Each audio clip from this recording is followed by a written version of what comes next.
Okay, folks, the deed is done, and I now have 1, 2, 3 small bagindas, new ones, in addition to a slightly battered and bruised, majorly battered and bruised, larger cluster of bagindas. I couldn't separate it down anymore, even though this big one here still is 2 stalks, but there was no more root mass left to properly divide them.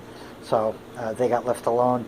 I might come back to this puppy in a couple of months and see if I can get it down to truly an individual stalked plant. But that's what I have a whole bunch of now. We've got these 5 here.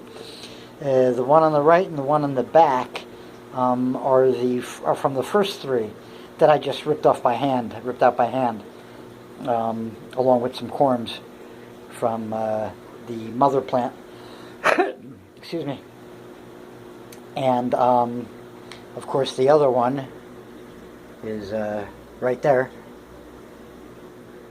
But I'm happy with the way it turned out. They've all got the new potting mix with fresh bonide layer of leca at the bottom of the pot. I'm not doing them doubled up yet, like all the others are. Even the first 3 small ones are, a pot inside of a pot, just like that setup that I filmed in the first or second part of the Chop Shop video.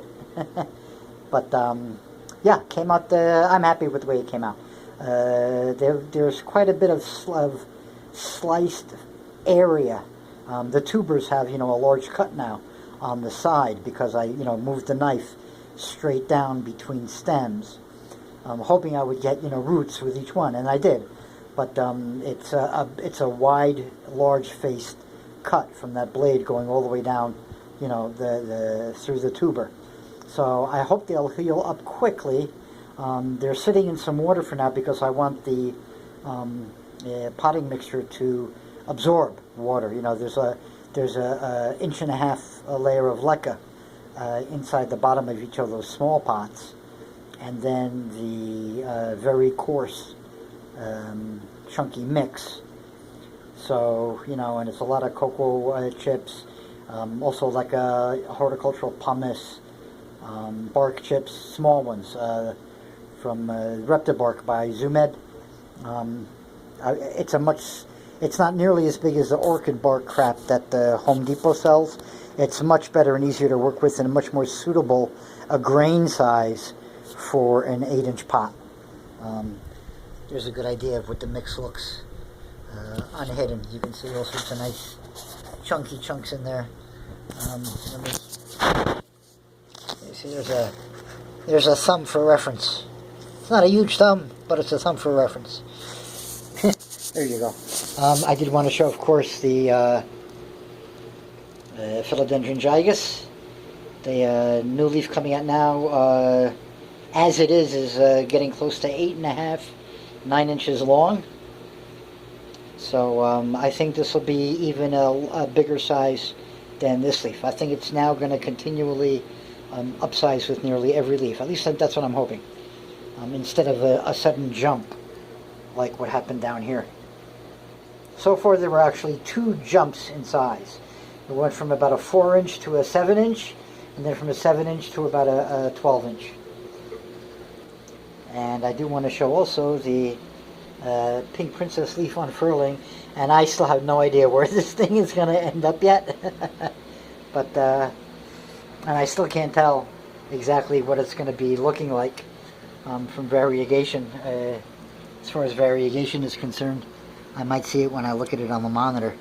But yeah, right now it's very cryptic. It might have gone dark again for all I know. But we'll see, because again, there has been a slight lighting change.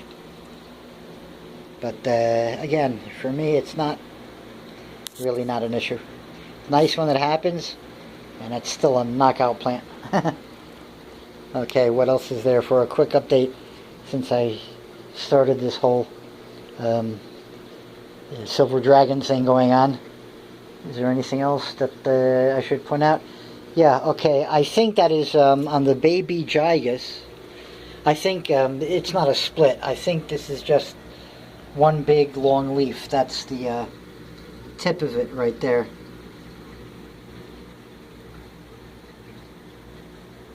And then it's so I don't think it's a split. I think it's just got stuck, as sometimes happens, as we all know. Okay, so that's it. Yeah, this is actually a really nice separation. It's got 3 leaves, and I might lose one, that one down there. But if it starts from here and does well, it'll look phenomenal. It'll look much better than its parent quite quickly if it doesn't already. But again, this is just today. We need to see now what actually takes and what doesn't take, because as we all know, the proof is not in the pudding. The proof, this is the pudding, but the proof is in the eating of the pudding. And there you have it.